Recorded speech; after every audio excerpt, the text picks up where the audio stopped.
What's good, Wagering World? It's your boy, 5-Star in Vegas, broadcasting live as always from beautiful Summerlin, Nevada. This is the Wagering World. I'm in here with my co-host who's been with me since day one, the OG of the show, the only Sacramento Kings fan that I know. What's good, Spread Astaire? How are you? Oh, man, I'm excited today. It's the beginning of a new week, and we got a lot going on, man. NBA is kind of fading into the background. College basketball taking center stage, and I can't wait to hear your breakdown on all these exciting games we have this week. Yeah, we got a lot of action. We did really well on the games that we gave out for Saturday. We'll get to those in a second. First of all, great fight. We hadn't had a good fight in a long time in boxing. Really entertaining match between Gervonta Tank Davis and Lamont Roach.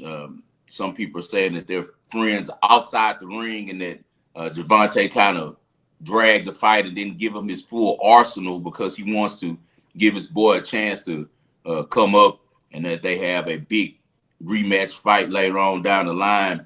I'm hoping like in Labor Day weekend this year. But what did you think about the fight?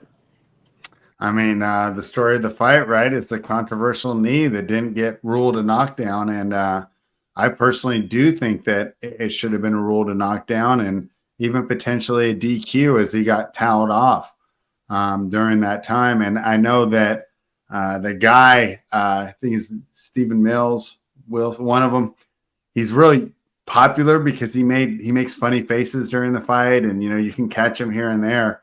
But this was a terrible job, and I actually thought that Roach won overall here. It was obviously close, but if you especially add in that potential knockdown, Roach probably should have won. So I do think it's set up for a good rematch, though. Started off slow. The last 6 rounds had plenty of action. To me, it just screams run it back, right? Let's get all this controversy out of the way. And I think that Davis can really improve and put forth a more satisfying victory next time. And if I were him in his camp, that's what I'd be doing and kind of dispelling a lot of these rumors. Kind of like Floyd did with, was it Castillo back in the day? Yeah. Where he won the controversial decision, but in the second fight, there was no doubt that he won. Yeah, I'm expecting Tank to bounce back as well. He took this fight really lightly. I saw him partaking. Yeah. He was doing a little smoking and stuff. I saw it. Then he was hanging around with Jim Jones and stuff. So obviously he didn't put his best foot forward. Still really good entertaining fight. It's funny because I've been turning my wife onto all of these old fights because she wasn't a big sports fan until she met me. And now we've been together so long, she really enjoys, the sporting events and competition and things like that. I'm sure it was already in her, but I'm so involved in it that now it's like one of her things as well. And while we're running, usually we'll get on the treadmills and start running and everything. And while we're running, one of the main things that we do is watch fights, like old fights. And this morning I was showing her Sugar Ray Leonard and Marvelous Marvin Hagler from Caesar's Palace back in the day. And she really enjoyed that one. I think tomorrow I'm going to show her the Hearns and Sugar Ray fight, and she's like, I want to see some Tyson fights. I'm like, they're not long enough. I'm like, they're not long enough. We won't even get through our first 10 minutes of running before it'll be over with. He didn't have a lot of lengthy matches outside of Vander Holyfield, so maybe I'll show that one later. But good to see that boxing is back. I grew up a huge boxing fan, watching the old school HBO boxing with Lampley and all of those guys back in the game. My grandfather never missed a fight. And you remember back then they showed the biggest fight on HBO. And that's the only reason I was able to calm my grandfather into getting cable was because he could watch his fights and also watch the Cubs on WGN. So rest in peace to my grandfather, always with me and left me with a wealth of knowledge that I use today still. Travis Hunter made a big statement. The combine was going on. He didn't work out, just came and, showed up a little bit, met with some teams and things like that, as well as Shedeur Sanders. Comments are going around about Travis saying that, it's harder being a two-way player in the NFL than what Otani's doing in the MLB. What's your opinion on that, Spread? I don't think that's even controversial. Do you agree with Travis? Yes. There's not because of the strategy involved. And we talked about this, and I just did a best ball show And we talked about Travis Hunter's potential as a corner or wide receiver, and I said, well, I think that they're going to primarily play him at a corner in his rookie year, with the idea that if you did it the other way around, you're basically signaling to the other team that you're going to run a man or a simple cover 2 when Hunter's in there if he's not playing. Now we go the other way. Well, I can teach him his routes. Yeah. That he needs to know these 15 routes for these packages, and then have him spend all his time on the defense. But what does the batter do? Right? I mean, there's not a lot of teammates involved. It doesn't matter, right? I don't need to know whatever all the other guys on the field are doing to hit a baseball. Same with pitching. Obviously, there's scouting that goes into it. But football is the ultimate team sport. And we saw that in the Super Bowl with Patrick Mahomes being the best player on the field, still in my opinion, and the Eagles being the better team and winning, and obviously they're very talented defense, but they also won through cohesiveness and everybody understanding their job and doing their role properly. I don't know if we get that same result without Vic Fangio there, with the, I don't remember the name, the DC that they jettisoned last year that wasn't very good. Yeah. So I don't really think that his statement's that controversial at all, due to the fact of the cohesive nature of football, which is why reps, training camp, all these things are so important to a football team. And how many wide receivers have we seen be awesome in a system, get paid top dollar in free agency, and go and play something else that they're not capable of doing? For example, Calvin Ridley in Atlanta, playing the Y position next to Julio, was unstoppable. Then he goes to Jacksonville and plays the X. Well, he's not much of an X. Yeah. Comes back to Tennessee, put him back in the Y, looks pretty good again. So I didn't really have a problem with anything he said. I don't have a problem with him. My only pushback would be it's a lot more difficult to hit a baseball. It's a lot more difficult also being a pitcher and having to memorize all of the batters that you're about to face and what they like and their tendencies.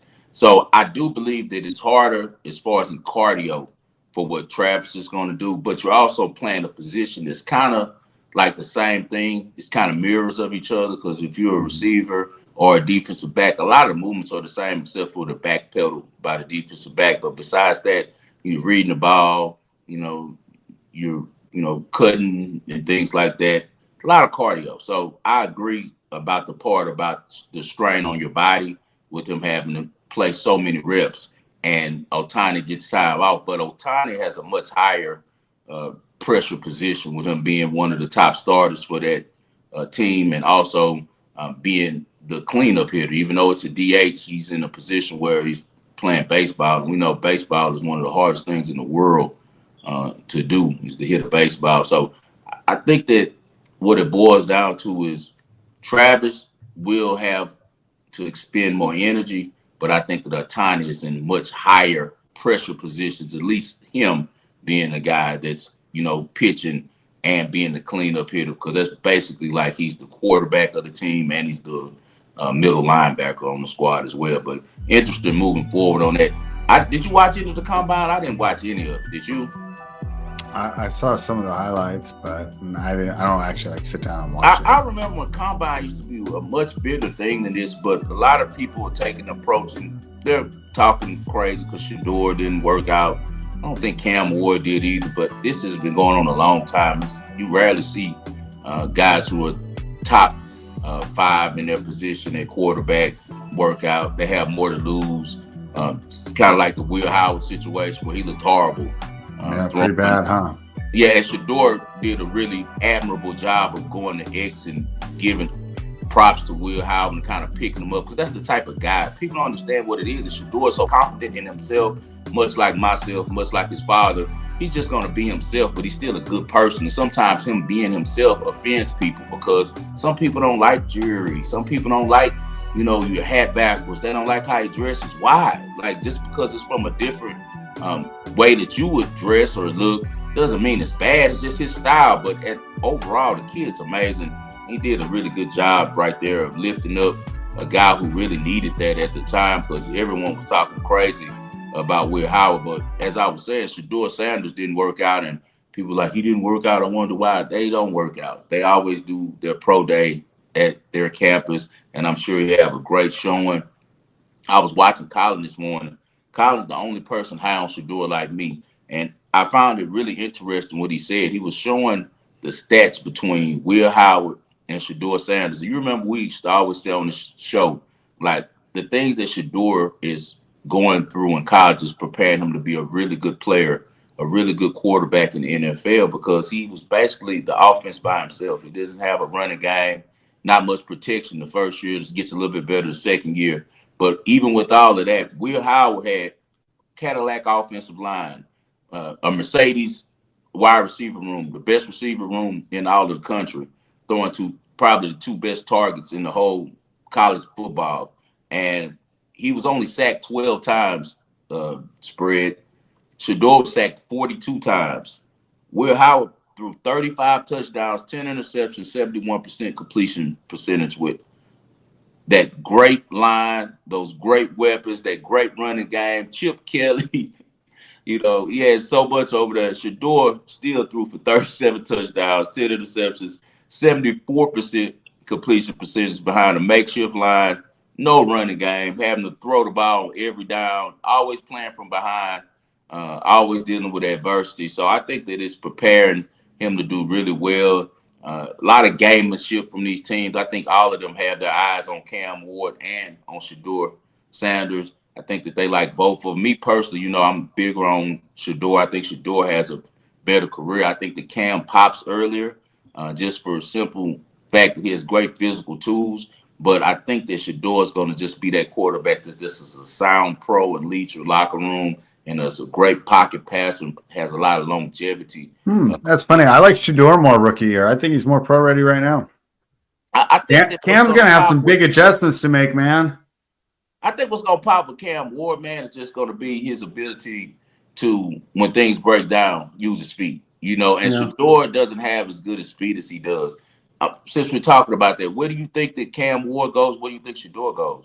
I mean, obviously the Tennessee Titans are this big domino here that's going to affect everything.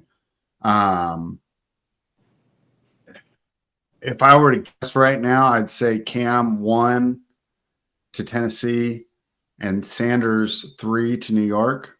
Okay. However, with the way that Philadelphia dominated, and I'm pretty sure I said this last week, I think that moves Abdul Carter up in people's minds because. But what about injury? You heard he has a I don't think that's going to matter. It doesn't need surgery. A broken foot, right?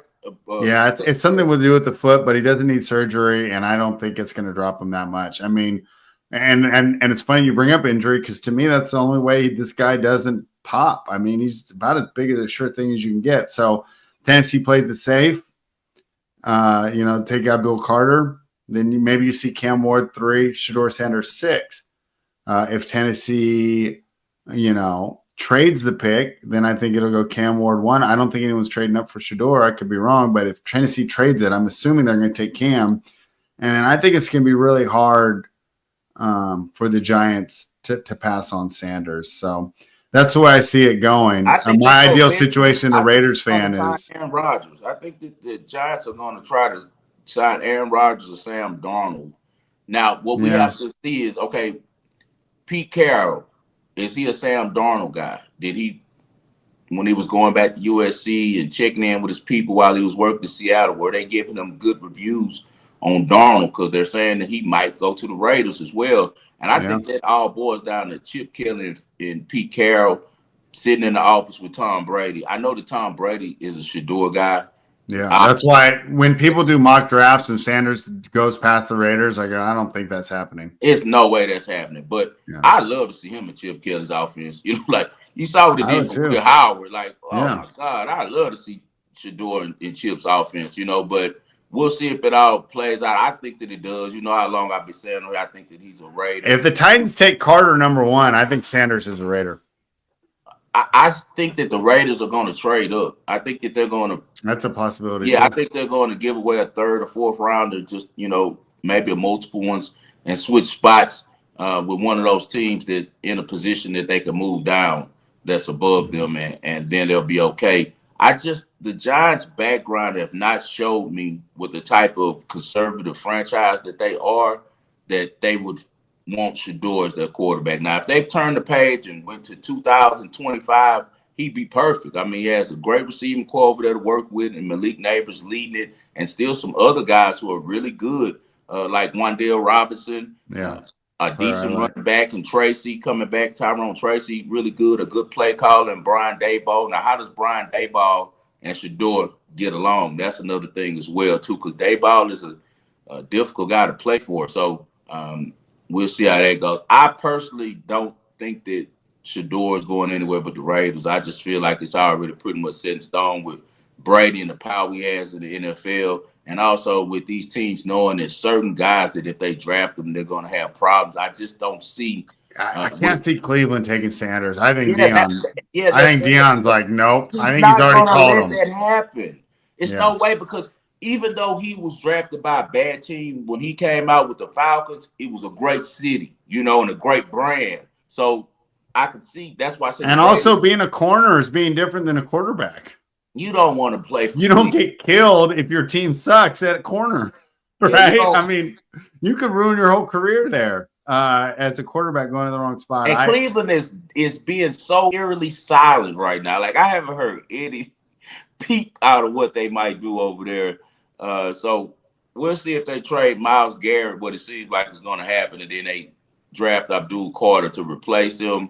And now what do they do with quarterback? Do they run it back with Jameis Winston with all the turnover problems that he's had, but he's well liked in the locker room? And you got to realize we're dealing with some coaches at the top of this draft this is their last opportunity. So a lot of them are going to be in win now mode. Does Kevin Stefanski want to say, I'm going to trust the rookie? And we know that if he has another bad season, even though we know he's one of the best coaches, is one coach of the year, maybe multiple times, I think more than once, he still would lose his job. Brian Daboll, really good coach, one coach of the year before. I feel like if he has a bad year as well, he's out of there. So maybe those guys go veteran. I think the Raiders have more time to build what they have going with Pete Carroll just coming in and, having Chip Kelly coming. I'm sure that they've already worked it out where if they can keep it together, Pete Carroll probably will coach 2-3 years and then give it to Chip Kelly and let him have the team. But everyone wants to be in Vegas, man. It's the place to live. It's the place to be. So we'll see what happens in a very interesting draft that's right around the corner. Let's jump in the past, Spread. All right. First thing we want to talk about, Stefanos Tsitsipas. Finally does something, man. It's been a little while. His significant other had been making a majority of the headlines for that couple. Yeah. He's back in the spotlight, winning the 1,000 title over FAA, who's going to go down as one of the guys that tennis purists like us remember for what could have been and all the potential, but probably never going to make himself a name on the mainstream because he just can't seem to break through on the top. So good win there for Tsitsipas, but I don't know. I didn't really take much of it. I mean, I still think he's the same guy. He's going to do quarterfinals at the French. All right, quarterfinals at Wimbledon, maybe semifinals of the U.S. Open. I don't think he's a Grand Slam. I don't think he has potential to win a Grand Slam here. I think this is his ceiling. His opportunity. I feel like when he allowed Carlos Alcaraz and center to get adjusted to playing with the big boys as the big three were kind of fading away, he missed his opportunity right there. Because Tsitsipas could have easily won the French Open right there those years when Nadal was starting to fade and was still making it to the finals and stuff and was still, a really good player, but just was more of a clay player and was only really focused on trying to win the French. Those years there when Tsitsipas had beat Djokovic twice, those were his opportunities, I feel like, to make his headway when he was 21 to 23. Now he's, in mid-20s, late 20s in his career. He's just happy to win one, man. He had posted, they said my game was sinking, so I got myself a boat. I thought that was funny because, the trophy at the Dubai is so strange. It's a big ship. It's like a boat, but they're in the middle of the sand. So I don't understand that one. But good job by him. We're just happy we were able to cash. We gave it out on the show on the Ball and Parlay, and I'm glad everyone was able to cash Tsitsipas with us. All right, Clemson was in Virginia. Big second half for Clemson. They cover. What did you see? Clemson's just a solid team, man. They're going to surprise some people when the tournament comes around. As I told you before, Coach Brownwell does a really good job. They got the 200 boys over there at guard. one of them, Chase Hunter's been there a long time. He was a big time player in Atlanta, and as a high school player, and he went to Clemson, something that people don't really do. And he's been there a while now. He's a 4-year starter, and just a really good player, man. Down game this game, but does just enough. Along with the transfer that they got locked in the big center, comes through for those guys. But just all around, just good offense. I knew that Virginia would not have enough offense to stay with them long term. They played good in the first half. Great job by McNeely keeping them in the game early. But Clemson, as I thought, pulled away. See how Clemson does moving forward. 44 points in the second half against a Virginia team that plays defense lets you know that Clemson is really efficient offensively. Iowa State bounces back after that tough loss they suffered in Arizona. They get the win and the cover at home. Your thoughts on these two teams? As soon as I found out that my guy Keyshawn Gilbert was playing, it was a go. I texted Ski and told him, hey, well, he told me he's playing. I said, well, we laying it then. So we laid the 5.5. Game was never close. Iowa State gets complete revenge for the buzzer-beating loss they had against Caleb Love earlier in the year and at Arizona. Iowa State's getting healthy at the right time. Now they're preparing for the Big 12 tournament and for March Madness. All right. Texas Tech, losing streak is over. We cashed the money line. Your thoughts? Yeah, I told you Texas Tech was just a better team. This is a down year for Kansas. They're just not the squad that we've seen in the past before. Hopefully after this season, if Bill Self doesn't retire, he goes back to their old formula, which is going to recruit some guys. I don't know if they're not getting the NIL packages that he needs, or if their deal with Adidas or something isn't getting them the right type of talent through these tournaments that they do with these high school players where they kind of court them. But they've fallen off a lot. Texas Tech is a good team, man. Like I said, they only have issues with Houston, and a lot of teams are going to have trouble with my Houston Cougars. Just another big win by them. They get it done. They're able to win money line after a huge start early, 48 points in the first half.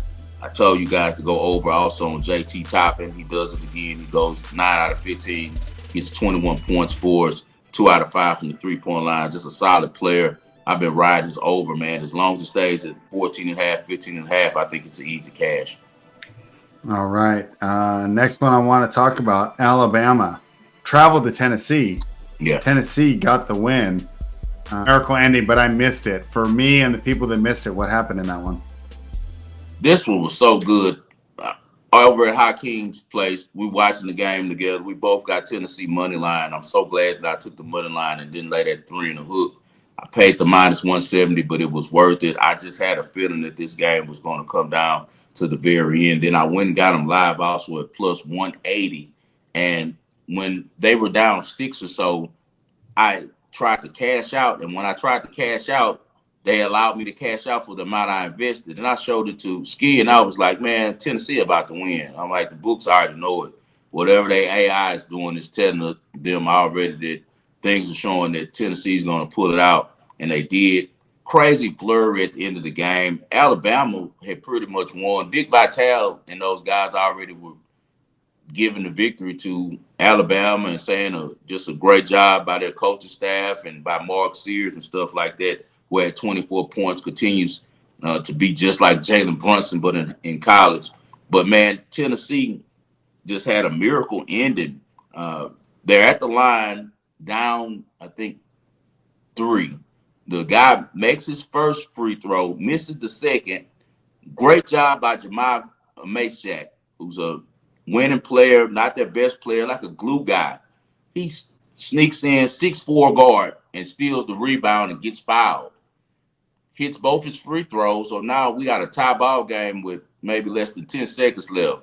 Alabama messes off the ball and ends up where Tennessee gets the ball back with 2 seconds. Mashack gets the ball about the 50, about half court, and just drills a 50-foot three-pointer. He shot it, too. He didn't throw it. And it went right through. So just a dream ending for that kid as a senior who's been there for 4 years, played in a lot of games for them. Just a winning player, as I said, not a star player, but just a great contributor. Everything goes perfect for him on a Saturday. I'm sure he'll never forget on March 1st when he wins the game basically by himself by scoring the last 5 points for Tennessee as they have a miracle win at the end because they were down 5 points, I want to say, with 30 seconds left. So great job by Tennessee. We're able to cash money line. All right. And finally, Auburn traveled to Kentucky. Auburn just blew them out, man. Kansas and Kentucky, right? Two blue bloods that we're used to. Yeah. Not as good this year as they have been in the past. Well, this was a stat that I did not know about until the game started. And when it started, I said, I'm dead. It doesn't matter how much public money is on Auburn. Auburn had lost like 22 straight games at Kentucky. They hadn't beat them since the 70s. And with this team and how much better they are than Kentucky, that was enough motivation for me to say, oh, man, we're on the wrong side early.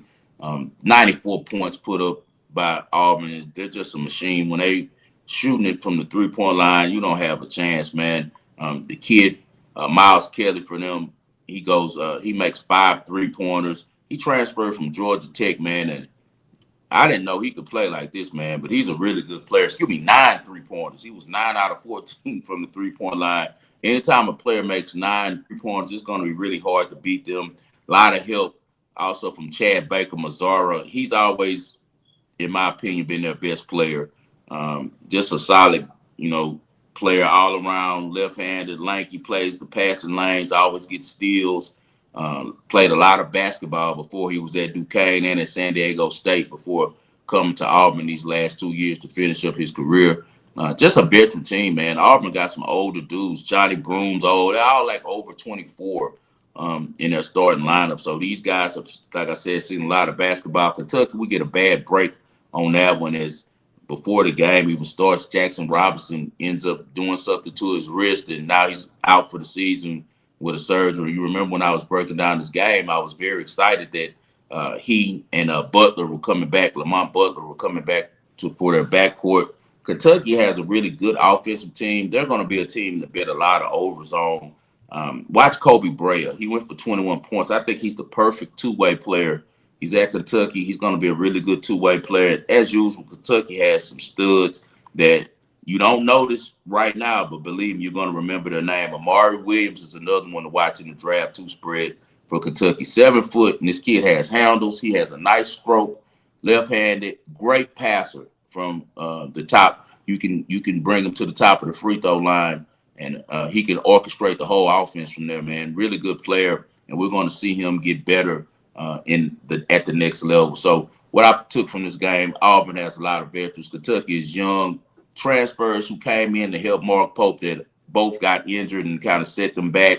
But I always bet over on both of these teams. They're high octane. All right. In the NBA, when we did the show, we did not think that Luka and LeBron were going to play. They both played. They beat the Clippers twice this weekend. I'll never forgive Nico Harrison for giving Luka Doncic to LA. And they are solidified as a true contender in the Western Conference. And it just breaks my heart because it's going to just be year after year of this. What did you see in that game? And do you think the Lakers are a real contender here in the West? Because as much as it pains me, I feel like I'm stabbing myself if I say this. They got a great chance to make the NBA Finals, man. Yeah, as long as LeBron is playing like he played, motivated, but just a lot of minutes, man. He played the most minutes on the team, and I know that LeBron is superhuman, and God blessed him with a great body, and I know he puts $2 million into his body every year, but still over 40 and leading the team in minutes is a lot to me. Like he's 37 minutes a game. One thing I'd say though is his minutes are easier now that Luka's there because he's not so ball dominant on offense. He gets to rest a little more on offense. And I think that we see that in the increased defensive effort because that was one of my big complaints about him. And we goes, oh, he's so great. Look what he's doing at 40. I go, well, look what he's doing on defense. Now he's playing good defense. This is terrible. The problem is he tried to make Anthony Davis. Anthony Davis caused LeBron to play lazy. Like, I got AD. He'll take care of. He's younger. And I think AD kind of got tired of it. Like, dude, like, you got me giving all this effort. Kind of same thing that happened with Chris Paul and James Harden, like the game within the game, whereas we got a guy who's carrying the team, and he brought another guy over there to help him carry the team, but the guy isn't carrying his weight.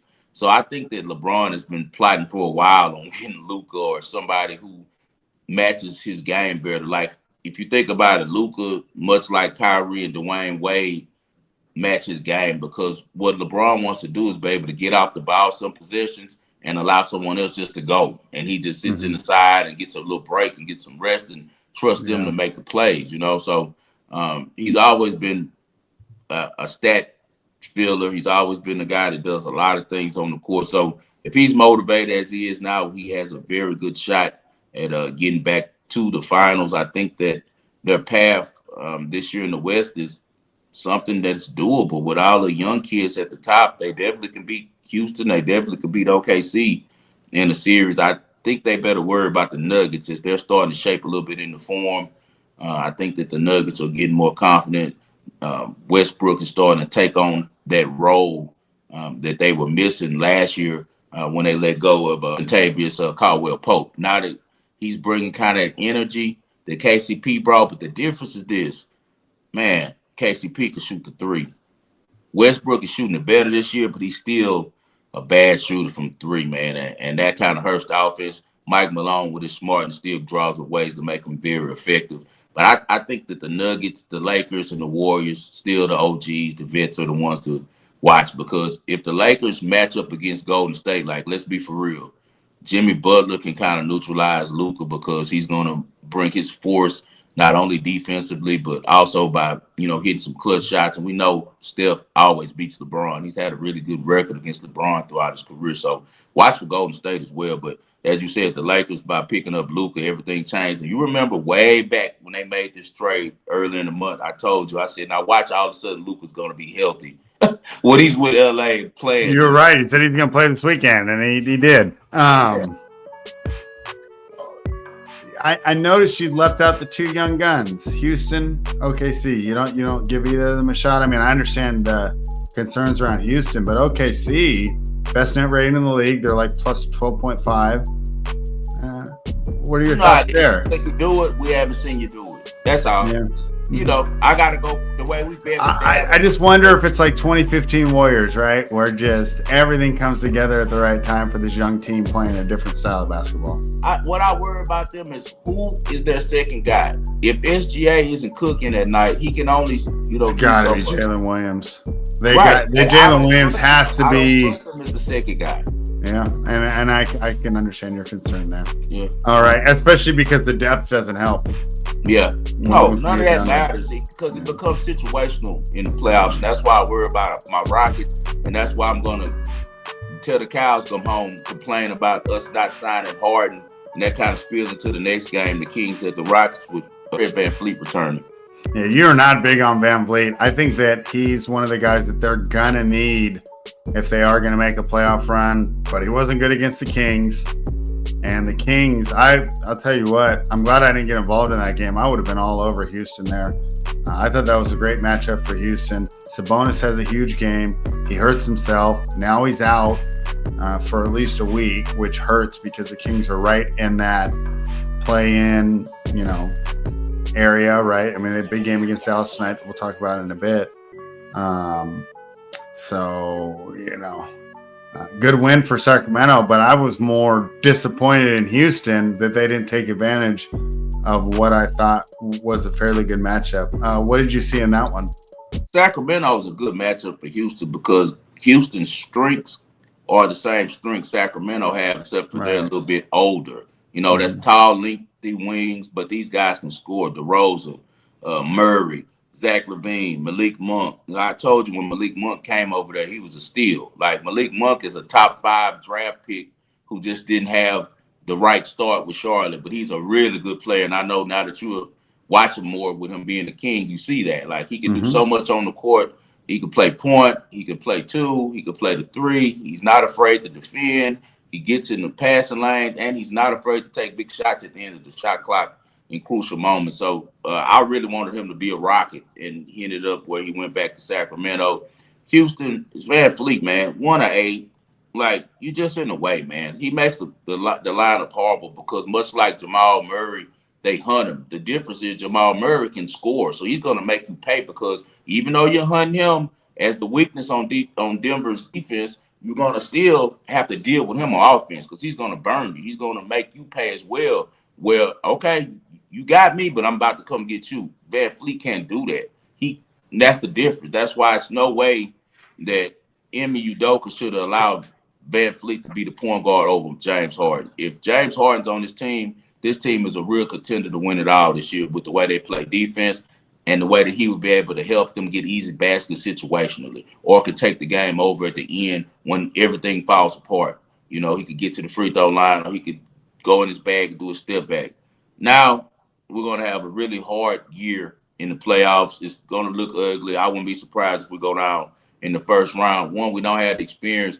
Two, we just don't have a smooth offense. Udoka's never been an offensive-minded guy. He doesn't call a lot of really good plays, you know, out timeout. So before Boston, he had some help with that. He had some other guys on that staff and also a GM up top who was really smart, and Brad Stevens, who was a coach. Not so much now with the Rockets because Raphael Stone wasn't a basketball coach. He's just a GM. He knows how to find talent, which he's done a good job at. But I just hope that our fans don't get too frustrated. I hope that our front office doesn't panic after we don't look good in the playoffs, because I'm expecting that. I'm expecting us to have some real issues in close games. I wouldn't be surprised if we can play like the Celtics, get ahead on teams early, put our defense down, run, get 20, 30-point leads, hold on at the end, and win some games in the playoffs. But if it comes down to close games, we don't have anyone to go to. They'd have to throw it to Sagoon, and the problem with Sagoon is, as I said before, he doesn't have lift by the goal, so it's easy to block a shot. And the most important thing is he's not shooting high enough from the free throw line for me to trust him as the guy. So now it becomes a kick out, and you got to hope that you can hit a three. If we're hot, we're going to be able to stay in games. If we're not, that's a problem. So lesson learned on this one, I think, for Houston is, please, guys, whatever you do, just stay young. You don't need Van Fleet can go at the end of the bench and be a coach. They do not need him playing right now, man. He does not. They're a much better lineup when they go with the young guys. They're much longer, they're much more athletic, and they give teams a lot of problems on switches. When you bring in Van Fleet, they're hunting him, and he's not making baskets. It'll be different if he was a threat. This guy's a 5'10" shooting guard. He's never been a playmaker at point guard. If you remember his best seasons at Toronto, he was backing up Kyle Lowry. When he became the starting point guard for Toronto, they weren't that successful. They weren't that good. So he's gotten a long way from being a pro, being a really good locker room guy, and also having that great series that he had when he had his son with Toronto. But besides that, I'm just not betting on 5'10" in the NBA. I've always been a guy that believes that length and height matter in the NBA. All right, let's move on. The Warriors got upset by the Sixers, but whoop-de-doo. It's just NBA regular season nonsense. And I didn't even watch it. Did you? No, I don't take a lot from that. Wow, they had a bad game on the road. Yeah. Whoop-de-doo. Let's keep it moving to a bigger game. And I'll tell you what, I was surprised by the result on this one because I like the way that Denver matches up with Boston. And this game wasn't as close as the final score. Celtics won in the first quarter. They were up at halftime. Denver made a push in the second half to make it look respectable. But really, I mean, Boston seemed clearly ahead of Denver. And as someone who thinks that Denver is probably the best team out of the West, I mean, not counting this newly formed Lakers team, to upset Boston if they were to return to the NBA Finals. I was really surprised, not that Boston won, but that the ease that they won, because I know the final score was 110-103, but the game wasn't that close. And I feel like that it was close in the second half, and that was more how it would be in reality in the playoffs. The Celtics, and they do this in the playoffs, I've always said, if I got a primetime game, a standalone game, a big game, I always bet the Celtics first quarter. And I live with the results. I bet it big this time, won really big on the Celtics on this one first quarter. And I took them first half. First half, they won, but second quarter, they only won by 1 point. But they got that big lead in the first quarter. From there, they ended up losing the third quarter by 7 points, winning the fourth quarter by 1 point. They're another team that situationally, I don't know. Now, we've seen before, maybe Jaylen Brown's just chilling, but we saw last year in the playoffs, when they just needed a basket, they could trust him to ISO and do something with the ball. Jason Tatum, not too much, not as much. I don't know why. Jason Tatum is a guy who confuses everyone, I think, because you can see the glimpses of his game where you see a little cold. Right, 'cause the first half was what, like 29, 10, and 9? Yeah, yeah. I mean, like, he was on pace to have the best fantasy game of the season. Yeah, and then what happens? Second, he's not consistent. He's never been. His shot is not consistent. He's a Jaylen horrible. Brown's not 100% either. I wanted to point that out. That's He's the spoken. reason why. Yeah, Jaylen is. He's not lifting, and he said it's harder for him to find a shot right now because he's not jumping as high as he's used to. They better get him healthy, because if they don't have him, they're going to be in trouble. Because I saw at the end of that game when it got close, just the Nuggets were missing. Jokic didn't have a good game. He had too many turnovers in the fourth quarter. I thought that the Nuggets were going to push and win the game in the fourth quarter, the way that they turned it on in the third. But what I noticed, even though the Celtics won, man, they better hope that Jaylen Brown gets healthy. Tatum is a horrible catch-and-shoot shooter. We know that. He has to pound the ball and do his little moves to score, which makes it where not everyone's standing around watching. Their best player in the clutch right now is Derek White, but what can Derek White do? He's going to ISO you and pull up a three. He's just trying to get to his spot and shoot a three on you, and it's very effective because he's one of the best three-point shooters in the league. But I don't think you can win a championship with that being your formula to close games. And until Jaylen Brown gets healthy, I'd say the Celtics better watch on repeat, man. Yeah, and that'll be interesting to see. Of course, Cleveland did get that big victory over them. I like Cleveland, bro. With Daniel Hunter, too, because Daniel Hunter, he's always been a really good player. I remember in Virginia, he was the best player in the country as a freshman, and they won the national championship. So he's another one that's been under the radar in Atlanta. You know, people who know basketball. He's what you need, too, because he plays both sides of the floor, and he plays that wing position. And Donovan Mitchell's always done well against Boston, even going back to his Utah days. Yeah, because he got heart. He has heart. So he wants to put his best foot forward against them. And another guy who's been a great pickup for Cleveland, man, is my guy from DePaul. Ty Jerome. What's the name? Ty Jerome. No, Ty Jerome has been hooping. He's from Virginia, too. So him and Hunter are back together. Ty Jerome was the point guard on that Virginia team that won the championship. Daniel Hunter actually played four for them. He didn't play on the wing. He was a power. Yeah. But the kid I'm talking about, I'm talking about, from Miami. German kid. Oh, Max Strus. Max Strus. Yeah. Max Strus is a baller. Bro, Max Strus, if you watch Cleveland play every night. Yeah. And I'll admit, I was wrong on that. I totally thought he was a product of that Heat system. No.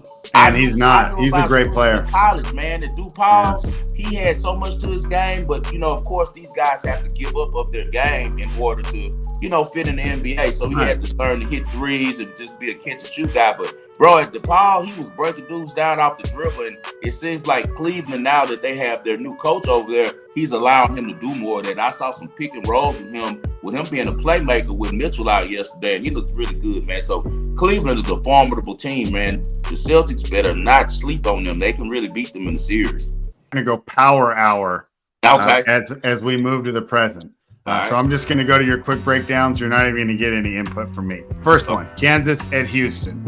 I guess the first question for me is, do I just bet Houston first half right now? How are you approaching this one? We already bet Houston first half -5.5. Kansas is not the squad it's been. We've already said that. Houston is getting right now. They have Milos Uzan. He's a really good player from Vegas, man, and he's starting to get the confidence to be the lead guard there. We know that they're going to bring their hard hat on defense. One thing to watch, though, Houston has won the Big 12, so I don't know how motivated the guys will be tonight, but when Kansas comes in the gym and the way that we know that Coach Sampson coaches, I doubt that they don't try hard. But just in case, as usual, we're going to use our same formula. Let's go Houston first half -5.5. All right, let's keep it moving. Another game for tonight. UCLA traveling to take on Northwestern. UCLA short road favorite. How are you approaching this one? UCLA is a decent team. They have a really good coach. We already know that he's going to always get the best out of guys, make them play defense. They're low-key one of the better teams in the Pac-12, in the Big Ten this year. That sounds crazy saying UCLA and Big Ten still. They're one of the better teams, 20-9 this year, 16-12 against the spread. But I like Northwestern at home at this one. It's going to be senior night for them. They're 12-4 at home. I think this is going to be a really big deal to them. I think Coach Collins has his boys ready to play and all those seniors and scrappy guys ready to play. So give me Northwestern +3 on this one. Long trip to Chicago for UCLA on a weekday. All right, let's move to tomorrow night. Auburn traveling to take on Texas A&M. Auburn, pretty significant favorite on the road. We talked about them earlier, though. This is a quality college basketball team. Yeah, and I'm seeing some places right now, it's a -5.5 out there. Before the previous game in the past, A&M had done really well against Auburn, which means to me that their head coach sees something in that system that Bruce Pearl is running, and that he has, figured out something that he can do against them. Earlier, Auburn beat them by 11 points at home, covered the -6.5. A&M has been struggling. They've lost 4 straight.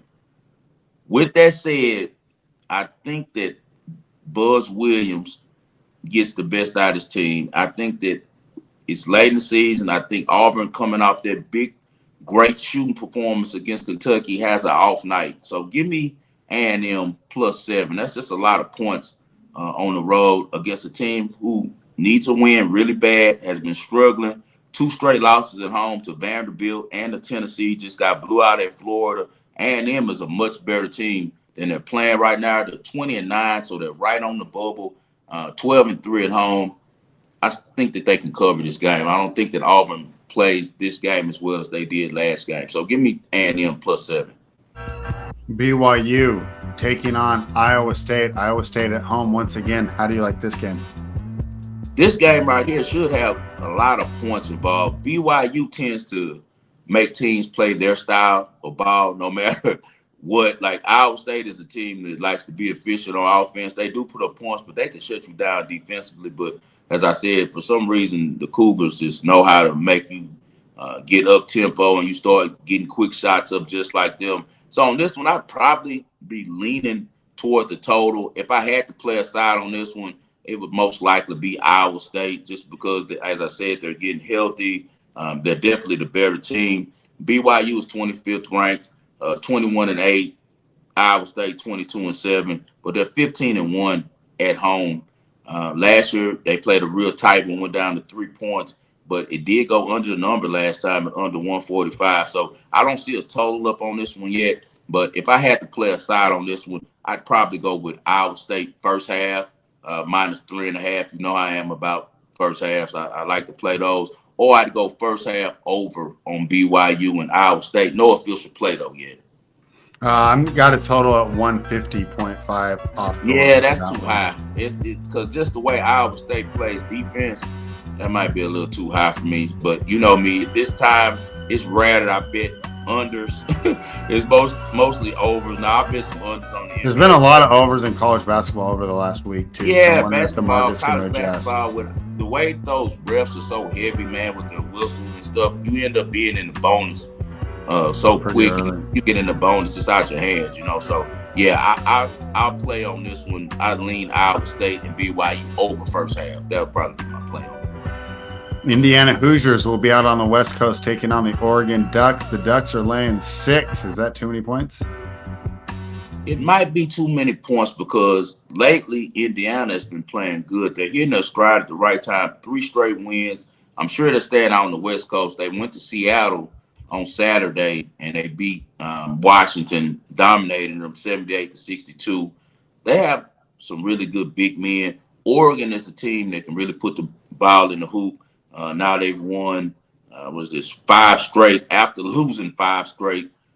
So they're starting to hit their stride. They blow out SC. What I like about Oregon, man, is their offense. Second half, they always seem to turn up on offense. A lot of good guards over there, including the transfer TJ Bama, who came over from Washington State. They got Bartholomew, who's really good guard, who can really stroke it from the 3-point line. Also a great stretch guy that I think that might get some run in the NBA. Nate Biddle, Oregon, in a stretch 7-footer. He was 6'10", 6'11", 7 foot. They list him 7 foot. He's right around there, but he can really stroke it from 3-point line. Close game in this one, but with Indiana coming off the victory that they just had, at Washington and having to stay away from home so long, I do like Oregon in this one. So I'll probably play Oregon for the game on this one. What is it, -6? Yeah, with free throws and stuff. Give me Oregon -6 on this one.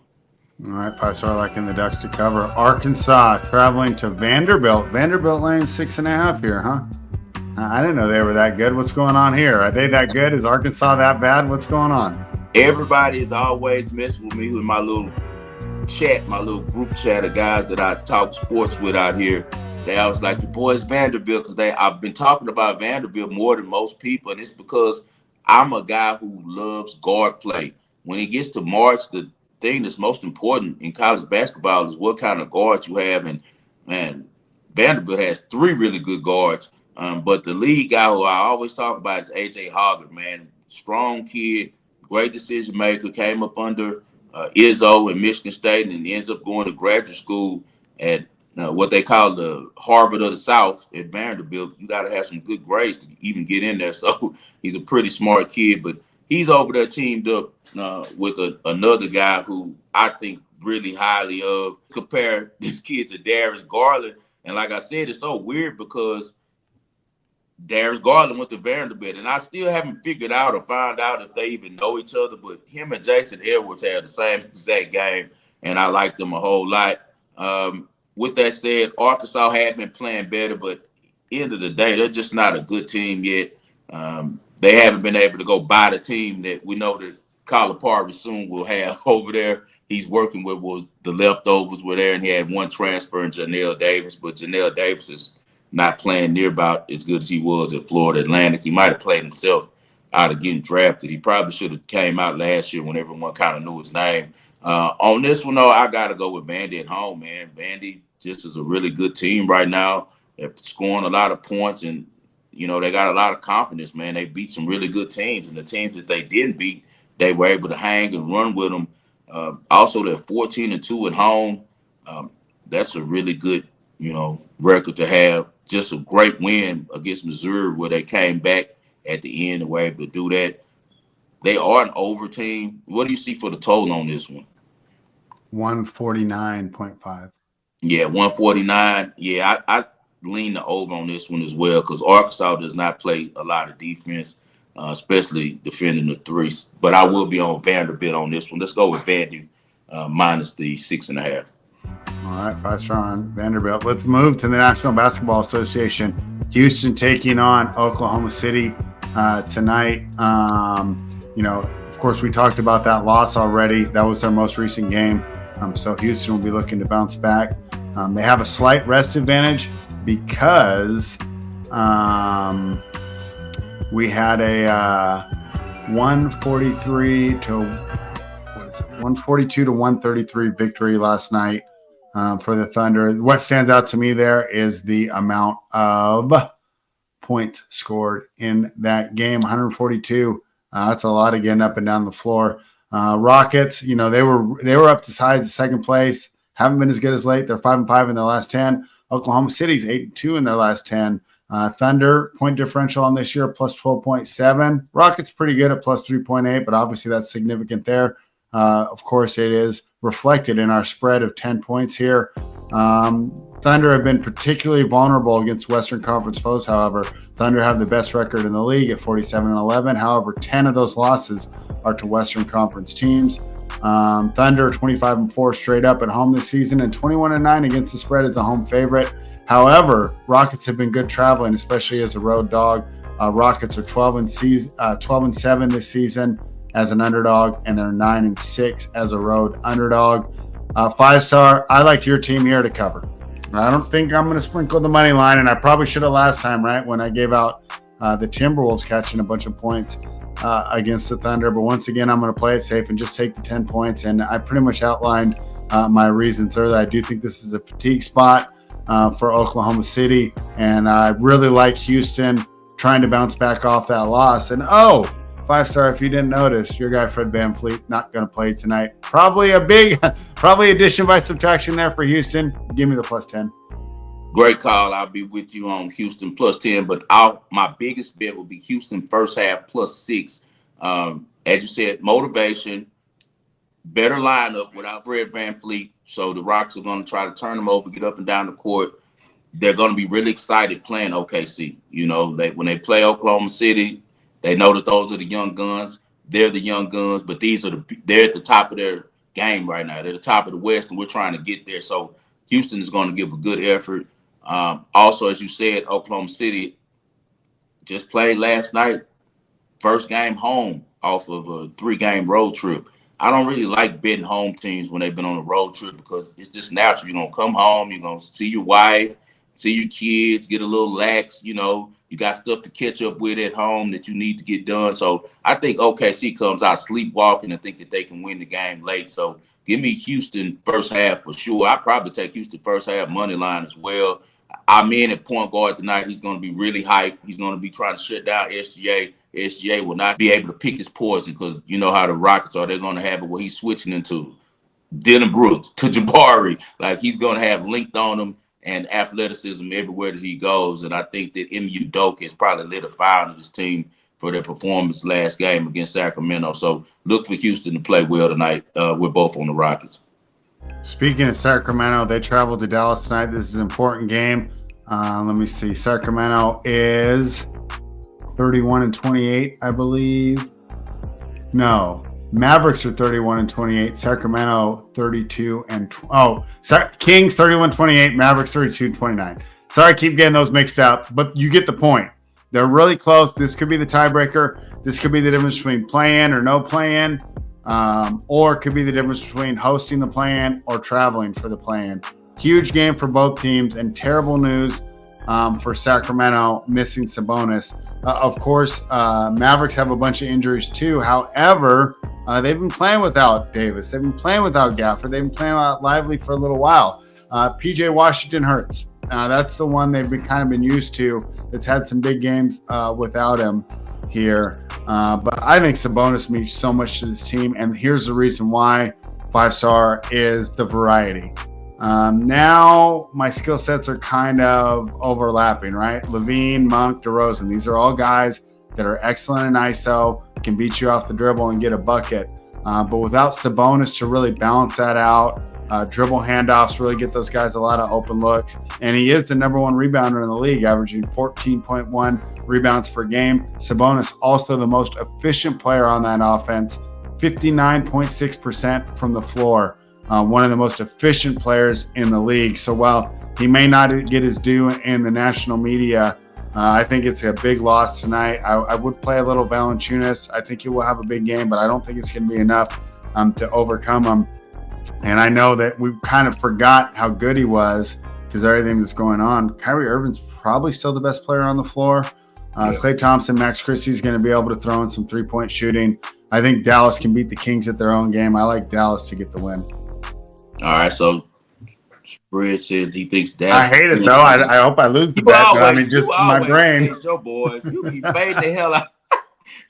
You always fade the hell out of them, man. Well, if they were in Sacramento, I'd go the other way. I just look at these starting lineups now, even with them missing people, and we know these benches play so much better at home, and I think that could be the difference between the win and not the win. I think Dallas is going to win these bench minutes.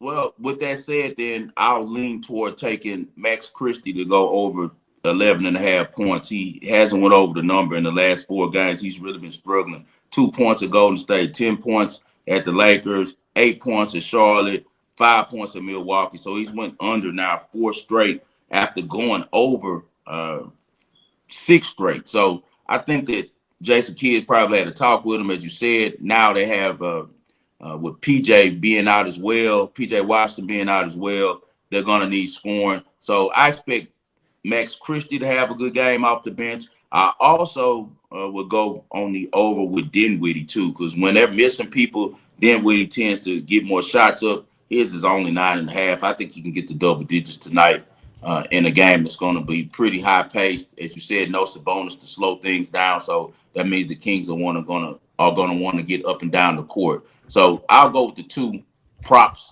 for the Mavericks tonight. I think there are others, as you said, get it done. And the line is showing you that they think it's going to be close. With all the people that they have missing, you got to lean on the guys who are going to have the ball in their hand. And that's Spencer Dinwiddie, at over 9.5, and Max Christie at over 11.5. All right, let's look into tomorrow, guys. We don't have the lines yet. We're just going to talk about the game. We just talked about the Rockets here, but my guess 5 stars, they're going to be laying punts on the road, and this is going to be a huge game tonight. Win or lose, I think it's going to be close. I think it's going to be an emotional letdown. To me, it'll probably be Indiana or pass. Yeah. But of course, we'll wait and see what happens tonight. But I don't think this is a good spot for Houston at all. Not a good spot at all. You can go move to the next one. You said pretty much exactly what I feel about that one. Warriors taking on the Knicks. I think this is going to be a high-profile game here and a good chance for the Warriors to make a statement. We talked about them losing to the 76ers. And I think that actually makes me a little more interested in the Warriors here. If they would have been continuing to win, it might be a tough spot. But boy, Jalen Brunson and the Knicks, have they been clutch so far? Brunson continues to just take over in the last 2 minutes of the game. We'll see how much the home court matters right now. God, I mean, I would lean the Knicks, but I do not think I'm going to be involved in this game pregame. I think you can make good arguments on both sides. Are you seeing maybe an edge that I'm missing? The only thing I'm going to play on this one is the fact that Steph is going against a guy like Brunson who gets all this love, and he's in New York, and we know that Steph is a showman. Steph has looked like a completely different player, much like LeBron. Now that he has Jimmy Butler and LeBron has Doncic, we're seeing the OGs play like themselves because now they understand we got some people that'll fight with us. I can play now. I can really give a full effort. I have a chance. I'm not out here wasting my time. Steph has gone over now 8 of his last 10 games. He's went over his point total. I think that he continues it. You can catch it right now at 25.5. I would not be surprised if he puts on the show in Madison Square Garden. So give me Steph Curry to go over 25.5 on that one tomorrow. The LA Clippers, this would be another tough one right now because my guess is they're going to be laying 6 or 7. Yeah. They're coming off the 2 tough losses. And unlike Phoenix, they haven't given up on the season. Phoenix is in turmoil. We've talked about it on the show before. Just a brief recap. I think Bradley Beal ruined the chemistry of that team. I think most, Booker and Durant and these guys know that they had to get rid of him. When he refused to trade, they're kind of stuck. And I don't know if Budenholzer's communicating correctly. Reports of problems with him and Booker. They both downplayed those, but I wouldn't be surprised if Budenholzer's fired in the offseason and then the true story of that comes out. To me, the only way I could look at this game is the Clippers, and it might be the one where they just can't align this high enough. Katie, I don't want to say he's checked out, but I listened to a Locked On Suns last night while I was cleaning up, packing, getting ready for all my big move this week, and they were just so negative about this team and the schedule they're going to play. And this is one of the matchups they specifically decried is like, even if we're playing well, this is a bad matchup for us. Yeah. Now we come in with no chemistry. They're in 11th place. There's a good chance there's no postseason at all, no plan, no nothing for this team. To me, it's going to be Clippers or pass. That's the only way I'd be looking at this game. And the crazy thing is that the Suns have dominated the series. They've won 4 straight against them. And this one, I think that we're going to get a great effort from the Clippers. I think that they have to get a win. They've now lost 5 of 6, not playing well at all. I think we get a better defensive effort from them, though. And as you said, the Suns are kind of mailing it in. So I think the Clippers break the streak. I don't know what the number's going to be on the road. I'm probably guessing it's probably be Clippers probably -2 or something like that. I think it's going to be more than that. I think everybody's lining up to fade the Suns right now. So I wouldn't be surprised if it's even higher. Obviously, Norm Powell's a big deal with that. And when we talk about the Clippers and, maybe why your guy would have fit in better in Houston, Harden's having to do too much, and we can see the fatigue. And it's so funny is we, and you said this before, so I'm almost, taking the words out of your mouth. Everyone likes to bag on him, but, in this area of load management, nobody talks about how he plays every game. And he plays a ton of minutes. And I think he's wearing down. Powell back in that lineup is key. If Powell's in, I think it's pretty easy to lay it here with the Clippers. Yes, sir. All right, let's move to the Ball and Parlay, the People's segment. Why don't I start? I'm going to go ahead and start because I'm taking your team 5-star. Okay. The Houston Rockets. I wrote that up for Bookmakers Review. You can find the article on X. I tweeted it out, but I like the Rockets here, man. And this is just one of those spots where, it's the difference between, this is the spot where when we bet NBA, you go, OKC is way better than Houston. Yeah, they probably are. We're betting the spot. We're not betting these two teams. If this was game one and they were both equally rested and they had game planned, yeah, I'd probably lay it with the Thunder. But it's not. This is a great spot for Houston. I love them coming off the loss here. OKC coming off a very fatiguing win. 142 points. I mean, they were getting up and down the floor. Give me the Rockets +10. And you guys know where I'm going. We've had a really good run on the tennis. We're going to stay over there. I caught her at +205. Now she's dropped to +182. I'm going with Jules Niemeyer. You remember she made some noise a couple years ago when she made a little run at Wimbledon and was doing pretty good in her majors. Young girl still. She's still only 25 years old. Well, she's facing her countryman and Eva Lease. Lease is a little bit younger than her. Niemeyer's had success against her before. Lease isn't a consistent player. She tends to play a lot of 3-set matches. So I'm going to go with Niemeyer to continue her success at. You can't beat the value at +185 you can get right now. And I'd go first set for Niemeyer to win the first set at +140. As I said, Lease tends to start slow. Not really good at holding her serve, whereas Niemeyer's playing decent. She is good at holding her serve and does have some combinations that she can go to on points that are really important on all the pressure points. I think that she does beat Lease, and this is the qualifiers for Indian Wells. Indian Wells is about to start up this weekend. I think I'm going to take the white. They've already started qualifying. The qualifiers, I'm betting them now. Today. I'm talking about the main draw begins like near the end of the week, and I think that I'm going to take my wife and the kids out there this weekend. And, are you? You're going to have a great time, dude. That's the funnest tournament. Yeah, I think I'm going to go because I want to introduce my daughter to, seeing some live tennis and stuff like that. So, great. And it's a beautiful part of the world too. We'll do a little early spring break trip, the Tesla on the road and see if I can map out a way. I'm always scared to put my Tesla on the road. I drive my other car if we go to California because I trust gas, right? So I'm gonna have to map out a way to get there with charging. I'm sure it's plenty stops and stuff, but I like chargers that are like at Walmart and stuff like that. I hate the big ones that they sell on the side of the freeway. I feel like you're gonna get like kidnapped and like pull in there and never come back, that type of stuff. So I gotta get over that, man, and go to put the Tesla on the road and go to California and check out Indian Wells. But you heard the spread will be playing Houston tonight. I'll be with him as well. I'll be playing Houston first half.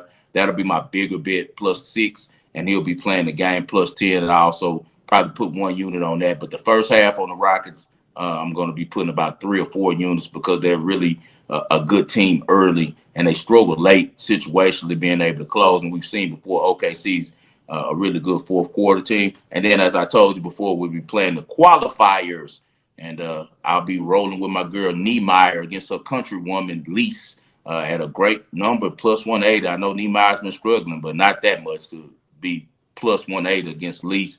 All right, guys, another showdown. We're going to be here on Monday, Wednesdays, and Fridays. We'll be back Wednesday with more stuff for you guys, more action as we get closer to college basketball tournaments. We got the conference tournaments about to kick off really soon. I think this weekend some of the smaller schools start up. Vegas will be back buzzing this next weekend and the following weekend and all the March because, as you know, they do so many tournaments here. The Big West is here always. They used to have a Pac-12. I don't know if the Big Ten is going to start coming here some, but the Pac-12 was a yearly thing that they did. I know they do the Mountain West out here as well. So I'm looking forward to all of those tournaments and watching some good basketball and also watching tennis at the beautiful Indian Wells facility. Anything for the people before we get out of the spread?